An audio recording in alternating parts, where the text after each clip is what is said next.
Bonjour, on se retrouve ici dans la rue de la Division Leclerc à Lina, face à un quartier qui va être complètement démoli et que nous allons reconstruire dans les prochaines années. Ce sont des bâtiments qui sont assez anciens, qui remontent à plusieurs siècles et ils sont aussi assez vétustes, même pour certains en état de ruine, ce qui explique que nous soyons obligés de les démolir et de reconstruire de nouveaux immeubles. Alors avant de procéder à cette démolition, j'ai pensé que ce serait pour vous intéressant de visiter un peu l'intérieur de cet ancien Lina qui va disparaître certes, mais dont nous allons garder quelques souvenirs au travers de cette vidéo. Voilà, on y va, je vous emmène. Nous irons visiter les caves parce que c'est surtout le réseau de souterrains et de caves de ce quartier-là qui est intéressant aussi à montrer. Je vais vous montrer la partie en sous-sol et puis on va commencer par la cathédrale, si l'on peut dire, puisqu'il s'agit de la fameuse grande cave que ce quartier accueille, qui est une cave cathédrale dans laquelle je vais pouvoir vous faire rentrer. On rentre par une première partie et nous accédons dans cette deuxième grande partie. Donc vous voyez tout de suite une résonance très importante. Et ça, c'est la première chambre dans laquelle nous avons fait là par contre un très gros travail de déblaiement. C'est une construction qui date du 19e siècle, donc les pavés sont peut-être les seuls éléments qui peuvent être intéressants parce que l'ensemble des murs sont en fait tenus par des enduits et des pierres qui n'ont pas vraiment une très grande valeur. On peut rentrer ensuite dans la seconde chambre. Alors celle-ci est elle aussi assez importante. Elle est exactement réalisée de la même façon, même si on pense que sur le plan de la datation, cette partie-là était antérieure. Cette cheminée permettait un accès qui se trouve à peu près situé au niveau du parking de l'Aubette. On voit à peu près la grandeur de cette cave et forcément tout de suite ça donne envie de dire il faudrait y faire quelque chose.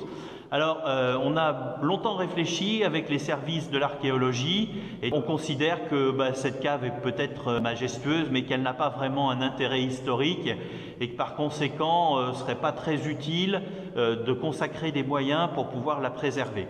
Donc au moment où je vous parle, la décision n'est pas définitivement prise, mais il n'est pas impossible que nous devions faire notre deuil de cette cave magnifique. Mais vous allez voir, je vais vous montrer d'autres éléments que nous allons conserver et qui, eux, sont particulièrement remarquables sur le plan historique.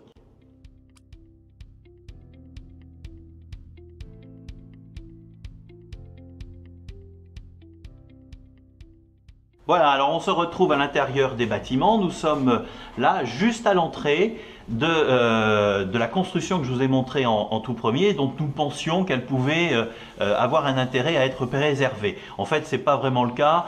Sa structure est quand même déstabilisée. On en a fait des relevés et elle sera malheureusement démolie. Nous allons conserver un certain nombre d'éléments, dont ce porche, puisque ce porche permettait d'entrer dans cette bâtisse.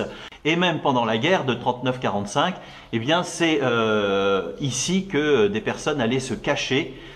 Donc on a retrouvé des inscriptions sur le dessus du porche. Vous allez voir à l'intérieur l'ensemble d'un sol pavé avec du grès et puis la structure du bâtiment que nous avons été obligés de consolider parce que au fur et à mesure du temps, les différents propriétaires ont fait des modifications et malheureusement ces modifications n'ont pas permis de garder le bâtiment de façon stable et donc l'ont plutôt dégradé. Je vais vous montrer également d'autres éléments, notamment on va rentrer dans la cour qui est juste à côté. Alors dans cette cour, on a pensé à un moment que nous avions affaire à un joyau des constructions du Moyen-Âge, du XIIe siècle, avec une maison dite à colombage. On pensait que nous avions peut-être ici un trésor, une des seules constructions à colombage de l'Essonne. Puis malheureusement, ça n'est pas le cas. C'est en fait une bâtisse qui a reçu de nombreuses modifications, d'adaptations, qui fait qu'aujourd'hui, ce bâtiment ne puisse pas être gardé et que nous soyons obligés de le démolir. Je vais vous emmener sous le porche parce que vous pourrez y voir un escalier à vis. Sous ce porche, on a repéré également un cadran solaire. Si vous le regardez, on va pouvoir voir le cadran solaire. Il faut faire attention où on met les pieds, parce que si vous regardez bien, tout ça, ça a été consolidé. Nous avons mis des étais. Voilà, on a l'impression que si l'on éternue ici, le bâtiment s'effondre. C'est un secteur qui est assez intéressant D'une part parce qu'on est derrière la maison du canton, pour ceux qui connaissent. Il y a ici 2 entrées de cave, dont une qui est particulièrement intéressante et dans laquelle je vais vous emmener. Et puis sur la partie haute, là-bas, on voit dans le fond l'atelier de l'ancien forgeron de l'INA. Donc là aussi, ça mérite d'être précisé, même si ce bâtiment n'est pas très ancien et n'a pas vraiment d'intérêt. En revanche, sur le plan de l'histoire, beaucoup d'anciens de la commune connaissaient ce forgeron, lui ont confié des travaux et par conséquent donc son atelier était là juste derrière. Alors je vais vous emmener maintenant dans un endroit où il n'est pas facile de pénétrer. Dans cette cour, il y avait 2 caves, dont celle-ci que nous avons exhumée parce qu'elle était fermée et aucun accès n'y était possible. Ce sont les services de l'architecture et de l'archéologie qui ont réussi à trouver ce boyau et qui ont permis que l'on accède ici à cette cave. Et alors lorsqu'ils sont rentrés dans la cave, vous allez voir, dans la cave il y a un puits et au bord de ce puits était posé un broc en terre qui était resté tel quel depuis que la cave avait été fermée, donc vraisemblablement depuis 3 ou 4 siècles. Ce qui est quand même un petit élément d'humanisme en quelque sorte dans l'ensemble de ces voûtes et de ces souterrains, puisque l'on y voit qu'il y avait une vraie vie et que nos aïeux y ont laissé comme ça quelques éléments intéressants. Alors on va y aller, vous allez me suivre. Il s'agit, alors vous voyez, tout ça c'est de la construction médiévale, hein, donc des voûtes qui sont en grès. Et là on arrive dans l'endroit le plus intéressant de cette cave, la chambre principale, et donc dans laquelle vous allez pouvoir voir l'ensemble des éléments, le puits et l'ensemble des choses assez admirables qui y ont été trouvées. Cette cave sera vraisemblablement démolie. On pense que la démolition en surface des bâtiments va quand même déjà beaucoup fragiliser le plafond qui déjà, comme vous le voyez, prend des formes qui peuvent être inquiétantes. Voilà. Voilà, donc on va allumer la lumière et vous allez pouvoir découvrir la cave en plein jour, mais je voulais vous montrer le puits que nous avons découvert, hein, qui est ici, et sur le bord de ce puits était posé, comme je vous l'ai dit, un broc en terre qui datait, qui était là depuis des siècles et des siècles et qui nous attendait.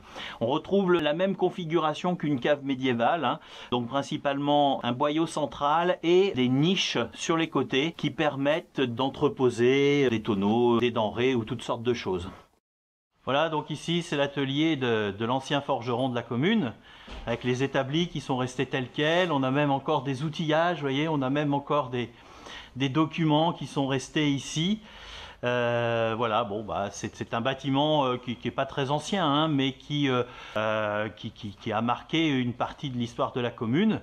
Et donc voilà, c'était intéressant aussi de l'immortaliser sur cette vidéo. Là, j'espère que cette visite des ruines de l'INA vous a plu. L'ensemble de ces bâtiments vont être démolis. Ensuite, nous referons une campagne de fouilles archéologiques pour bien s'assurer que dans le sol, il n'y ait pas des éléments intéressants que nous n'ayons pas vus et qui soient importants de mettre en valeur. Et puis ensuite, eh bien, l'histoire fera son travail, puisque ici sera construit un nouveau quartier avec des nouveaux appartements, des logements juste à côté du parc qui va être aménagé. Donc ça sera un quartier dans lequel autrefois il y avait une vie qui était une vie heureuse et qui dans l'avenir gardera ce même trait de caractère. Voilà, à très bientôt pour une autre visite de lieux insolites.